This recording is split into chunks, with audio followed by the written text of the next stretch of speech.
আল্লাহর নবী বলতেছেন ইয়াজুজ মাজুজের সেই প্রাচীর বানানোর জন্য উনি পাতাল পর্যন্ত খুঁজে সীসা তামা একসাথে গলাইয়া, তারপরে সীসা এবং তামা গলাইয়া সেই প্রাচীর তিনি নির্মাণ করে দিলেন। একসাথে বলা যাবে আল্লাহু আকবার।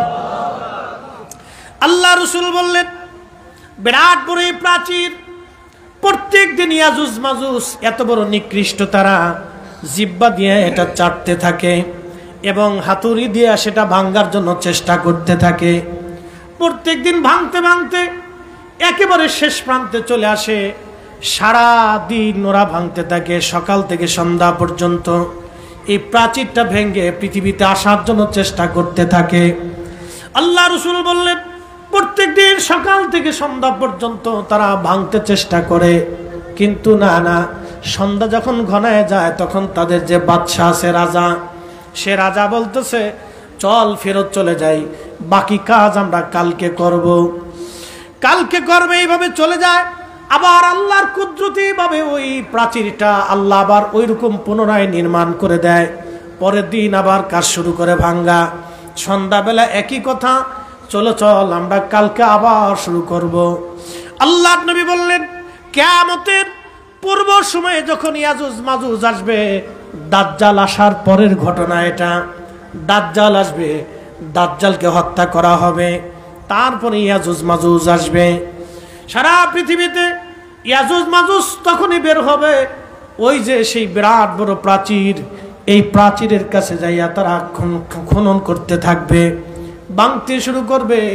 সন্ধ্যাবেলা যখন আসবে তখন কিয়ামতের ওই সময় তাদের বাদশা যে হবে সে বলবে আগামীকাল বাকি কাজ সারব ইনশাআল্লাহ। এত বছর কিন্তু ইনশাআল্লাহ বলে নাই, কিন্তু কিয়ামতের ওই দিন যখন ইনশাআল্লাহ বলবে, মুসলমান এজন্য আগামী দিন কি করবেন? ইনশাআল্লাহ শব্দ ব্যবহার করবেন, আল্লাহর ইচ্ছার উপরে ছেড়ে দিবেন, আল্লাহর ইচ্ছার উপরে ছেড়ে দিবেন। ইনশাআল্লাহ শব্দ ব্যবহার করবেন যে আমি খাবো ইনশাআল্লাহ, আমার ছেলে বিয়ে দেব ইনশাআল্লাহ, আমি বিদেশ যাব ইনশাআল্লাহ। আল্লাহর ইচ্ছায়, আল্লাহ চাইলে হবে, আল্লাহ না চাইলে পৃথিবীর কোন শক্তির দ্বারা সম্ভব হবে না। কথা বলেন ঠিক কিনা? এ মুসলমান, হাটহাজারীবাসী, এটা হাটহাজারী না, হাটহাজারীর মুসলমান খুবই মনোযোগ দিয়ে শুনে যাবেন। বাবাজি মায়েরা আপনারা শুনে যান, জুলকারনাইনের সেই প্রাচীর কিয়ামতের পূর্ব সময়ে ইয়াজুজ মাজুজরা ইনশাআল্লাহ বলার পরে সেই দিন তারা ভেঙে পৃথিবীতে আসবে। এত পরিমাণে আসবে, লোহিত সাগর, আরব সাগরে যারা গেছেন আপনারা, লোহিত সাগর আর আরব সাগরের সব পানি পান করে তারা খাইয়ে শেষ করে ফেলবে। কি পরিমাণে তারা দুনিয়াতে আসবে এবার বুঝেন। লোহিত সাগর আর আরব সাগরের পানি, পৃথিবীর কোন নদীর পানি, পদ্মা, মেঘনা, যমুনা, কোন নদীর পানি আর অবশিষ্ট থাকবে না, কোন পুকুরের পানি থাকবে না, কোন খাল বিলের পানি পর্যন্ত, কোন হ্রদের পানি থাকবে না। পৃথিবীর মধ্যে যত ভূমধ্য সাগর আছে সব পানিগুলি তারা খেয়ে খেয়ে শেষ করে ফেলবে। এত পরিমাণে আল্লাহ তাদেরকে দুনিয়াতে পাঠাবে।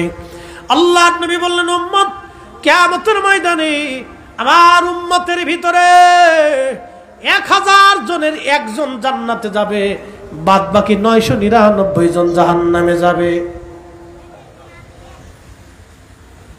চিন্তা না? চিন্তায় পড়ছেন নি আপনারা?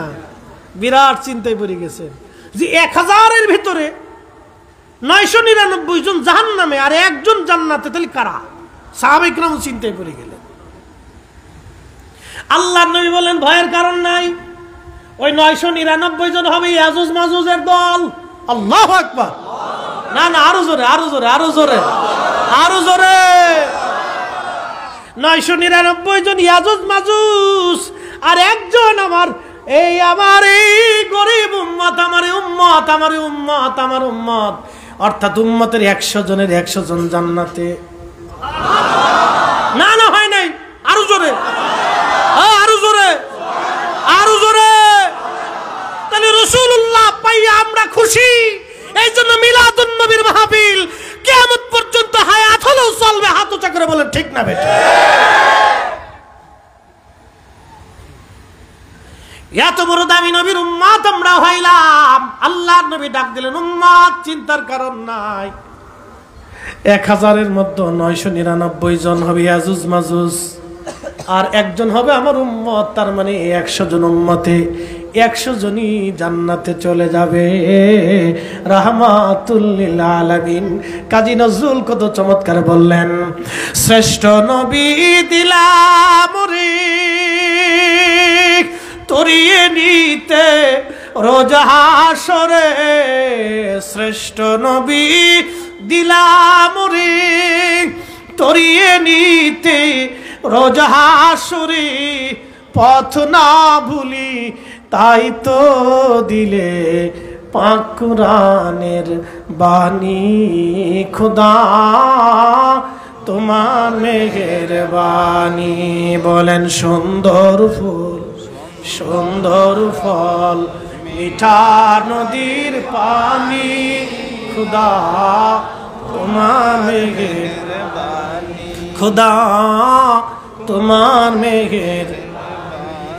তুমি কতই দিলে রতন ভাই বড়াদার পুত্র স্বজন, তুমি কতই দিলে রতন ভাই বড়াদার পুত্র স্বজন, খুদা পেলি অন্ন জুগাও, খুদা পেলি অন্ন জুগাও, মানি চাই না মানি, খুদা তোমার মেহেরবানি, খুদা তোমার মেহেরবানি।